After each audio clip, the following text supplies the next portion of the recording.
2022년 10월 2일 주일입니다. 다 함께 묵도하심으로 주일 예배를 드리시겠습니다. 복 있는 사람은 악인들의 꾀를 따르지 아니하며 죄인들의 길에 서지 아니하며 오만한 자들의 자리에 앉지 아니하고 오직 여호와의 율법을 즐거워하여 그 율법을 주야로 묵상하는 자로다.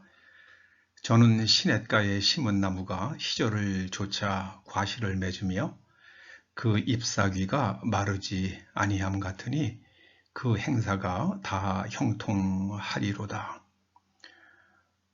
아버지 하나님, 저희들이 참으로 복 있는 사람 되어서 하나님께서 기대하시는 삶의 수준에 이르기를 소망합니다. 우리의 심령이 날로 예수 그리스도를 닮아가 우리의 정신적, 육체적 그리고 재정과 삶의 환경이 하나님께서 기대하시는 환경으로 바뀌어 갈 수 있도록 은총을 베풀어 주시옵소서. 오늘 예배를 통하여 과연 하나님께서 우리에게 기대하시는 복 있는 사람이 무엇인지, 어떤 사람인지 다시 한번 생각하는 사람들 되게 하여 주시옵소서. 예수님의 이름으로 기원하옵나이다. 아멘. 오늘 하나님께서 우리들에게 주시는 말씀은 누가복음 11장 27절에서 28절까지의 말씀입니다. 말씀을 함께 봉독하십니다. 이 말씀을 하실 때에 무리 중에서 한 여자가 음성을 높여 이르되 당신을 뵌 태와 당신을 먹인 젖이 복이 있나이다 하니 예수께서 이르시되 오히려 하나님의 말씀을 듣고 지키는 자가 복이 있느니라 하시니라. 아멘. 아브라함, 조슈아, 헤셀이 남긴 책들 가운데에 누가 사람인가 라는 제목의 책이 있습니다. 그 책 가운데에 이런 이야기가 나옵니다. 성경은 탁월한 답변이다. 그런데 우리는 그 답변이 어떤 질문에 대한 답변인지를 더 이상 모르게 되었다. 이렇게 된 것은 우리들의 머릿속에 성경이 다루고 있는 문제들이 들어있지 않기 때문이다. 이런 말을 남겼습니다. 곧 하나님께서 답변하시지만 그 답변이 어떤 질문에 대한, 어떤 문제에 대한 하나님의 답변인지 모르기 때문에 우리가 그 말씀을 우리의 삶 속에서 깊이 누리지 못한다는 그런 의미의 말이 되겠습니다. 헤셀의 관점에서 본다면 오늘의 본문 말씀 역시 어떤 질문 혹은 문제에 대한 하나님의 답변이 되겠습니다. 한 여인이 외쳤습니다. 당신을 낳은 태와 젖을 먹인 가슴에 복이 있다, 복이 있습니다라고 외쳤습니다. 이걸 요즘 그냥 우리들이 일상적인 언어로 바꿔본다 그러면은 당신을 낳은 어머니는 얼마나 복이 많은 분이세요. 얼마나 복이 많으면 당신처럼 훌륭한 사람을 낳을 수가 있는 겁니까? 뭐 그런 의미의 외침이 되겠습니다. 어쩌면 이 여인은 그 아들 때문에 속을 썩고 있어서 그런 말을 했을지도 모르죠. 그런데 이 여인의 외침에 대한 예수님의 말씀이 일견 동문서답 같기도 하면서 우리가 깊이 생각해야 할 그런 의미가 담겨 있습니다. 예수님께서는 하나님의 말씀을 듣고 지키는 사람이 복이 있다. 그 말씀을 하십니다. 어떤 자식을 두고 있느냐가 중요한 것이 아니라 하나님의 말씀을 듣고 지키느냐가 중요한 것이다. 그 말씀을 하시는 거죠. 여기 복이 있다라고 번역된 말씀을 한번 잠시 살펴볼 필요가 있습니다. 마카리오스라는 헬라어 말인데요. 이 말은 원래는 히랍 사람들이 신들의 상태, 신들은 근심도 없고 걱정도 없으니까, 그리고 또 제약도 받지 않으니까 그런 신들은 얼마나 좋을까. 그래서 이 신들의 마음 상태를 나타내는 말이 마카리오스였다고 합니다. 이 마카리오스라는 말은 신들의 마음 상태를 나타내는 말이었다고 합니다. 그러니까 정말 걱정도 없고 근심도 없는 그런 마음이겠죠. 자, 그러면 어떤 사람이 그런 상황에 이르는가? 어떤 상황에 하나님의 말씀을 듣고 지키는 사람이 결국은 그 모든 세상의 근심과 염려와 걱정을 초월해 가는 그런 사람이 된다. 그런 말씀이 되겠습니다.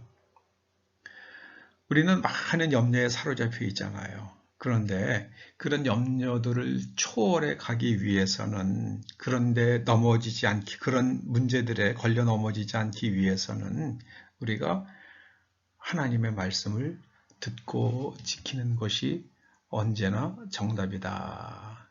그런 말씀입니다. 여러분, 하나님의 말씀을 들으려면 어떻게 해야겠습니까? 또 하나님의 말씀을 지키려면 어떻게 해야 하는 것이겠습니까? 저는 그 하나님의 말씀을 듣는데 우리가 굉장히 진지하고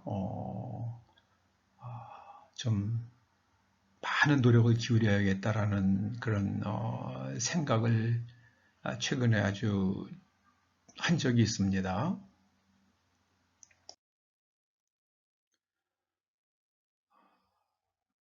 미국의 그 반 클라이번 피아노 콩쿠르에서 우승한 임윤찬이라는 그 젊은이 이야기가 저에게 참 많은 생각을 하게 했습니다. 그 젊은 친구가 2020년에 그 리스트에 한 피아노 곡들을 이렇게 연주를 하는 그런 연주회를 했다고 그럽니다. 그때 그 곡들 가운데 하나가 단테의 단테 소나타 혹은 단테 판타지라고 불리는 그런 곡이었다고 그래요. 근데 단테가 그 신곡을 쓴 이태리 작가 아닙니까? 근데 리스트가 그 작곡을 하면서 어떤 마음으로 작곡을 했을까? 그거를 좀 알기 위해서 임윤찬 군이, 그러니까 2년 전이니까 뭐 16살 때겠죠. 그때 그 어린 나이에 그 서점에서 그 여러 번역 단테의 신곡, 여러 출판사에서 나온 그 책들을 사서 읽고 또 읽었다 그럽니다. 그러다 지금은 거의 단테의 신곡을 아주 외우는, 거의 다 암기하다시피 하는 그런 수준이 됐다고 그래요. 저는 그 얘기를 들으면서 아이고야, 이제 사춘기를 막 지난 그 어린 학생이 리스트라는 작곡자가 하는 이야기를, 그 음악이라는 그 도구를 통해서 그 리스트가 하는 이야기를 듣기 위해서 그렇게 치열하게 그 노력을 했다 그러면 우리는 하나님의 그 말씀하시는 그 메시지를 듣기 위해서 정말 치열하게 노력해야 되는 것 아닌가 이런 생각을 하게 만들더라고요. 너무 우리는 쉽게 피상적으로 말씀을 접근하는 게 아닌가. 그러니까는 그 단테의 그 신곡 한 구절 한 구절을 음미하면서 그 씹어서 그 한 구절 한 구절을 다 외우다시피 그렇게 씹어서 그러고 나서야 그 곡을 해석해서 연주할 수 있었다는 그 이야기는 정말 우리가 하나님의 말씀을 정말 깊이 깊이 또 생각하고 또 생각해야만 한다는 걸 깨우쳐 주는 이야기죠. 저는 그 암 치료에 관한 기사가 나오면 굉장히 주위에서 아주 기사를 아주 정독을 합니다. 왜냐하면 제 어머님께서 암으로 돌아가셨고 또 저희 장모님도 그러셨고 장인어른도 그러셨기 때문에 저는 이 암 치료에 관해서 굉장히 많은 관심을 가게 됩니다. 최근에 연세대학교 의과대학 병원인 그 세브란스 병원에서 중입자 치료기를 도입했다는 보도가 있더라고요. 근데 이 중자는 무거울 중자예요. 무거운 입자. 예. 근데 이 중입자 치료기를 사용을 하게 되면 이게 전립선 암은 완치율이 100%라고 그럽니다. 그리고 간암은 완치율이 90%. 그러니까 운 나쁜 사람 10명 중에 1명 치료받지 못하고 나머지 10명 중에 9명은 완치가 된다는 이야기입니다. 그리고 폐암은 80%가 완치가 된다고 그래요. 중입자 치료를 받으면은요. 야, 정말 참 놀라운 치료입니다. 근데 치료 비용은 굉장히 비쌀 것 같아요. 얼핏 보니까 그 치료받는데 대략 예상 비용이 한 5천만 원 정도 예상한다.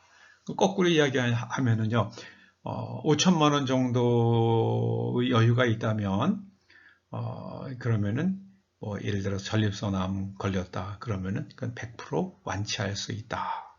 그런 말씀이 되는 거죠. 제가 거기에 깊은 관심이 있으니까, 암 치료에 대해서 깊은 관심이 있으니까, 이런 기사를 보면, 그게 어떤 내용인지 굉장히 세밀하게 추적을 하게 되더라고요. 이게 여러분 그 헤셀이 이야기하는 게 그런 겁니다. 사람이 문제를 가지고 있으면 어떤 문제에 대해서 그걸 아주 굉장히 그 문제를 마음속 깊이 생각하고 있으면 그 문제에 대한 답변이 하나님으로부터 온다는 거예요. 바로 그 얘기입니다. 그런데 사람들은 그 문제를 심각하게 생각하지 않아요. 그 문제에 대해서 그냥 피상적으로 휙 지나가 버립니다. 그러니까 문제를 의식하긴 의식하는데 그 문제에 대해서 심각하지 않기 때문에 그 문제에 대해서 하나님께서 말씀하셔도 듣지를 못한다는 거죠. 하나님께서 완벽한 답변을 주시지만 그 답변을 놓치는 겁니다. 여러분, 어떤 훌륭한 자식을 가진 사람이 부모가 복 있는 사람인가? 그거 다 의미 없다는 말씀이에요. 예수님 말씀은요. 예수님 말씀은 그죠? 네가 하나님의 말씀을 듣고 지키면 네가 복 있는 사람인 거야. 자식, 아유, 사실 자식, 자식 참, 예. 내가 하나님 앞에서 바로 서서 하나님 말씀 듣고 바로 살아가는 것이 그게 정말 중요한 겁니다. 어떤 사람이 정말 과연 복이 있는 사람일까요? 성경은 하나님과 동행하는 사람이라고 말씀합니다. 하나님과 동행하는 사람이요. 그 제일 먼저 하나님과 동행하는 삶을 살았던 사람은 에녹이지요. 창세기 22장에 보면은요. 에녹이 300년 동안 하나님과 동행하며 자녀를 낳았다. 이렇게 기록하고 있죠. 그런데 에녹이 하나님과 동행하면서 살아가는 모습을 300년이나 보여주었는데 에녹을 보고 하나님과 동행하는 삶을 배운 사람들은 그건 안 나와요. 왜냐하면 그들에게는 하나님과 동행하는 삶을 사는 그것이 문제가 아니었기 때문입니다. 그들이 거기에 관심이 없었기 때문에 그렇습니다. 여러분, 누가 오늘날 16살 먹은 소년이 단테의 신곡을 갖다 그렇게 읽고 또 읽어서 과연 단테는 그 신곡을 통해서 무슨 이야기를 하고 있는지 그걸 알려고 애를 썼겠습니까? 누가 그러겠습니까? 16살 먹은 소년이요.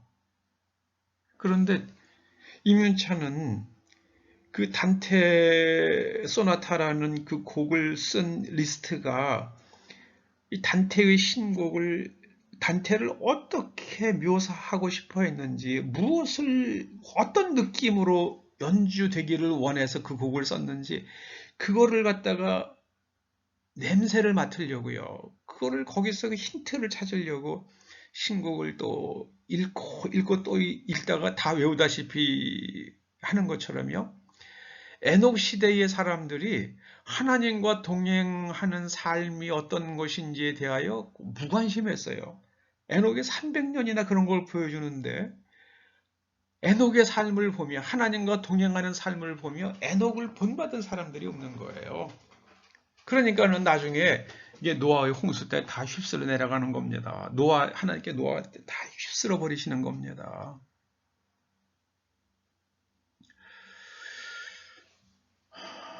하나님께서 야곱에게 약속을 주시죠. 야곱이 paddan 아람으로 도망갈 때요. 내가 너와 함께 있어. 내가 어디로 가든지 너를 지키며 너를 이끌어 이 땅으로 돌아오게 할지라. 야곱이 paddan 아람으로 혼자서 혈혈단신 도망을 갈 때 얼마나 위험하고 외로웠겠습니까? 그런데 하나님께서 꿈속에 주신 말씀, 내가 너와 함께 있어. 내가 어디로 가든지 너를 지키며 그리고 반드시 너를 이끌어 이 땅에 다시 돌아오게 하겠다는 그 하나님의 약속을 붙들고 그가 paddan 아람에서 14년 동안 그렇게 힘든 삶을 하나님과 함께 살았던 겁니다. 그리고 그는 자녀들을 데리고 고향으로 돌아올 수 있었던 겁니다.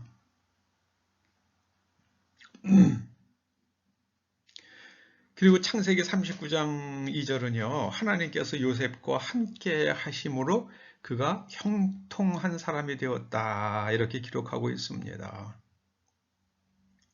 그리고 요셉이 애굽 사람 보디발의 집에 있는데 그 보디발의 눈에도요. 하나님께서 요셉과 함께 하시는 것이 그게 보디발의 눈에 보이는 겁니다. 여러분, 우리가 하나님과 함께 하는 삶이 무엇인지에 대하여 진지하게 생각하며 그것을 알려고 애쓰고 그것을 실천하려고 노력을 하고 하면은요, 하나님께서는 우리와 함께 해 주시겠다고 약속을 하십니다. 그리고 사람들이 하나님께서 저들과 함께 하신다는 것을 보고 알게 된다는 말씀입니다. 저는 아무쪼록 우리가 정말 복이 있는 사람이 되어서요. 하나님의 말씀을 듣고 삼가 잘 지켜서 우리와 우리의 자녀들이 세상 사람들의 눈에 보기에도 하나님께서 저들과 함께 하신다는 것을 그들의 눈에도 보이는 그런 상황이 오기를 주님의 이름으로 축원합니다.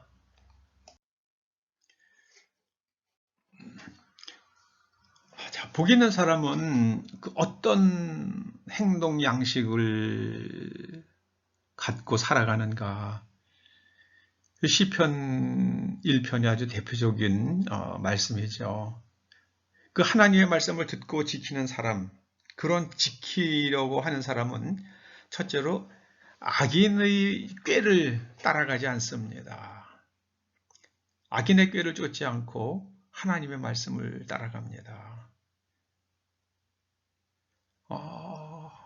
악인의 꾀를 쫓아가면 반드시 망하죠. 반드시 망합니다. 그리고 하나님의 말씀을 듣고 지키려는 사람은요, 죄인들이 밀려가는 그 길에 서지 않습니다. 죄인들과 함께 길을 가지 않습니다. 죄인의 삶의 방식을 따르지 않습니다. 죄인들은 타인의 정당한 권리를 무시하잖아요. 저는 이번에 미국 대통령이 한국 기업가들에게 한 약속, 그 신의를 저버렸다고 생각을 합니다. 그래서 그걸로 인해서 오히려 미국은 많은 손실을 볼지도 모르죠. 뭐 미국이 손실을 볼 때 한국도 손실을 보게 되겠죠. 근데 미국은 그 바람에 굉장히 가장 중요한 신뢰를 잃어버렸다는 것이, 그거를 좀 미국 대통령이 깊이 생각을 했으면 좋겠는데요. 제가 볼 때 그 미국 대통령의 그릇으로는 그런 거 생각할 사람이 아닌 것 같아요. 그런 거하고는 거리가 먼 삶을 살아온 사람인 것 같아요. 신의의 중요성 같은 거, 진실한 거, 이런 거에 대해서는 거리가 먼 사람인 것 같아요. 네. 그리고 오만한 사람의 자리에 앉지 아니합니다. 오만하다는 것은 남을 경멸하는 거죠. 이 남을 경멸하는 일에 가장 능한 사람들이 중국 사람들이죠. 아주 비굴하면서도 또 남을 경멸하는 일은 아주 뛰어나거든요. 예. 그렇게 하지 않고 오직 복 있는 사람이 율법을 주야로 묵상합니다. 여러분, 그 임윤찬 군이 그렇게 그 단테 소나타를 이해하기 위해서 그 곡을 그렇게 단테의 신곡을 읽고 또 읽었다는 것처럼요, 우리가 하나님의 말씀을 정말 읽고 또 읽고 묵상하고 또 묵상해서 그 말씀이 살아서 움직이는, 그 말씀이 우리의 생각을 바꾸고 우리의 뇌세포를 바꾸고 우리의 면역 체계를 강화시키고 우리의 뇌세포들이 연결을 하는 것을 바꿔서 놀라운 변화들을 일으키기를 간절히 소원합니다. 이 복이 있는 사람은 악인의 꾀를 쫓지 아니하고 죄인의 길에 서지 아니하고 오만한 자리에 앉지 아니하고 그 다음에 하나님의 말씀을 죄로 묵상하는 사람입니다. 예수님께서는 하나님의 말씀을 듣는 사람 그리고 지키는 사람이 복이 있다고 하셨습니다. 듣고 지키는 사람. 신명기 12장 28절에 이런 말씀이 있습니다. 내가 내게 명하는 이 모든 말을 너는 듣고 지키라. 듣고 지키라. 내 하나님 여호와의 목전에 선과 의를 행하면 너와 내 후손에게 영영히 복이 있으리라. 하나님의 말씀을 듣고 지키는 것이 바로 하나님 보시기에 선과 의를 행하는 것입니다. 그러면 우리와 우리 후손에게 영영히 복이 있을 줄로 믿습니다.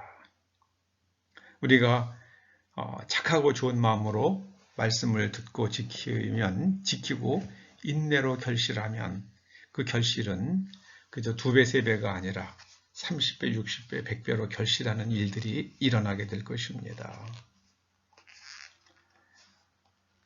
사랑하는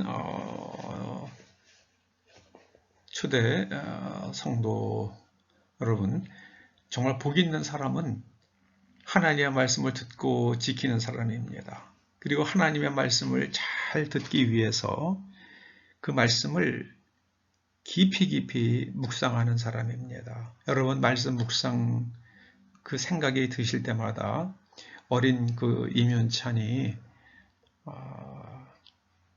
그 리스트의 그 곡을 더 잘 이해하는 그 한 목적으로 단테의 신곡을 읽고 또 읽다가 나중에 그 신곡을 거의 외우다시피 하게 되었다는 그 에피소드를 기억하시면서 우리가 하나님의 말씀을 주야로 묵상해서 그 말씀이 우리의 생각과 우리의 삶을 완전히 변화시키고 재창조하는 역사가 일어나기를 주님의 이름으로 축원합니다. 기도하시죠. 아버지 하나님 감사드립니다. 저희로 하나님의 말씀을 즐거워하며 주야로 묵상하는 삶을 살고 또 말씀을 듣는 대로 잘 지켜서 우리와 우리의 후손들과 이 나라 백성들이 하나님 앞에 참으로 선과 의를 행하여 영원히 복받는 백성들 되게 하여 주시옵소서. 예수님의 이름으로 기도드립니다. 아멘. 축도를 마치겠습니다.